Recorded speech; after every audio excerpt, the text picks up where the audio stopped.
What if the war between Europe and Russia didn't begin in Ukraine, didn't begin in the Cold War, didn't even begin in World War II? What if today's missiles, sanctions, and energy wars are only the latest chapter of a conflict that started over 2 centuries ago, when Europe first decided where Russia belonged? Because this clash is not about borders alone. It is about fear, memory, power, and identity. And once it began, it never truly stopped.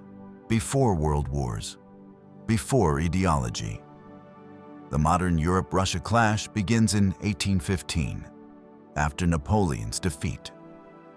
At the Congress of Vienna, Europe's great powers redraw the continent.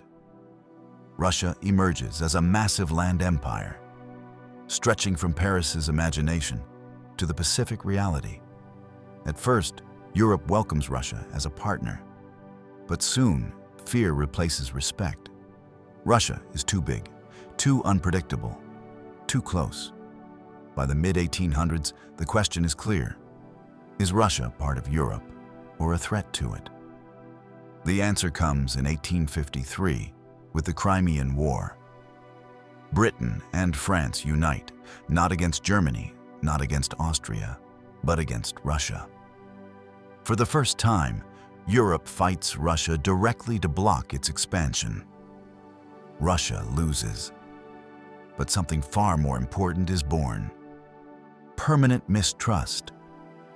From this moment on, Russia learns one brutal lesson.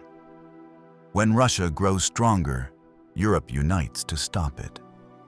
When World War I erupts, Russia fights alongside Europe. But the war destroys the Russian Empire from within. In 1917, revolution explodes. The Tsar falls. The Bolsheviks seize power. Russia exits the war early, shocking its European allies. To Europe, Russia has betrayed the common struggle. To Russia, Europe has dragged it into a suicidal war.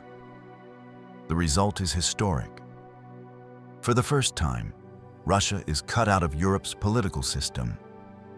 New states rise along Russia's western border: Poland, the Baltics, others, designed to keep Russia out and Europe safe. Russia views this not as security, but as containment. The seeds of future conflict are planted deep. Between World War I and World War II, Europe and Russia do not reconcile. They coexist, nervously. Europe fears Bolshevism spreading west. Russia fears capitalist encirclement.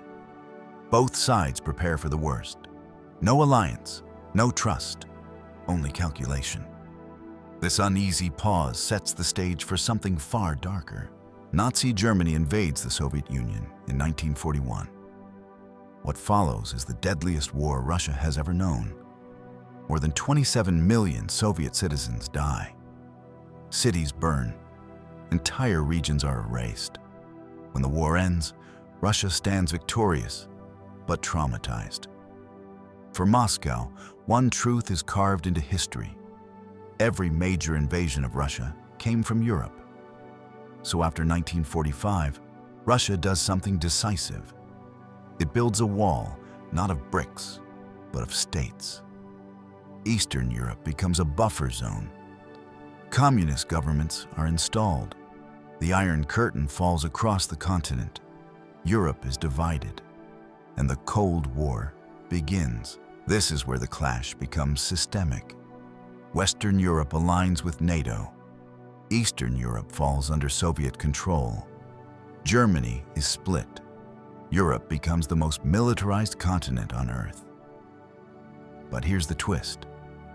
There is no peace, only suppressed war. Nuclear weapons prevent direct conflict, but rivalry infects everything. Military planning, intelligence operations, economic competition, ideology. The Cold War is not calm. It is constant tension without release. And then, suddenly, it ends. In 1991, the Soviet Union collapses. Russia loses. its empire, its allies, its buffer zones, its global status. For the first time in 200 years, Russia is strategically exposed.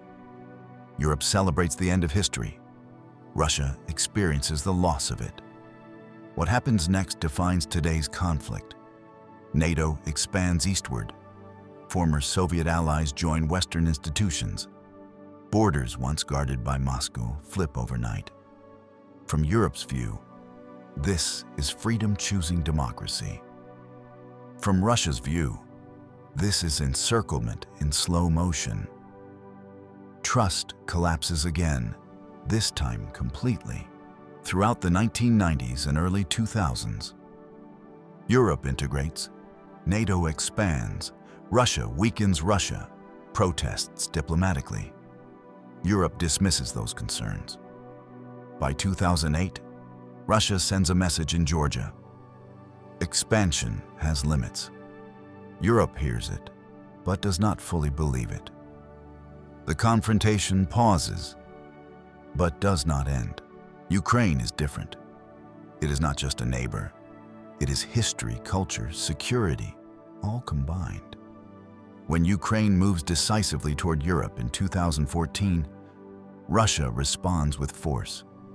Crimea is annexed, sanctions follow, relations collapse. After 2022, the clash becomes total. Military confrontation, economic warfare, energy decoupling, information war. Europe and Russia no longer pretend partnership is possible. This is not a crisis. It is a break. This conflict is not only about Ukraine. It is about who controls Europe's security order. Whether Russia is included or excluded, whether history's trauma is respected or ignored. Europe believes rules create peace. Russia believes power creates survival. Both are shaped by history. Both are trapped by it. This clash did not begin 10 years ago. It did not begin 80 years ago. It did not begin 110 years ago. It began over 200 years ago, hardened in World War I, militarized after World War II, froze during the Cold War, and exploded again after 1991. Ukraine is not the start.